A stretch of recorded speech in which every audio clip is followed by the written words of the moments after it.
1000 টাকা দিয়ে তোমার মেয়ের রেট বেঁধে দিলাম।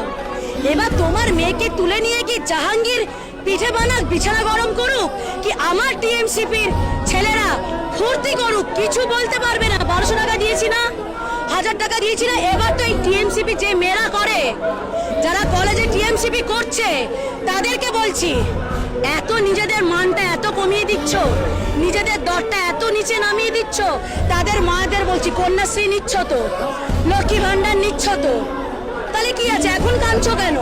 ঠিকই তো আছে।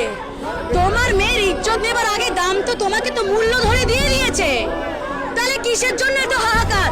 আমরা পাগল, আমরা মেন্টাল, আমরা চাচাচ্ছি, আমরা রাস্তায় নেমেছি, কারণ এই রাক্ষসী, এই ডাইনি বুড়ি আজকে গ্রেটার বাংলাদেশের চক্করে যে দয়া করে 1000 টাকা মেয়ের জীবন আর ইজ্জতের মূল্য ধারণ করবেন না।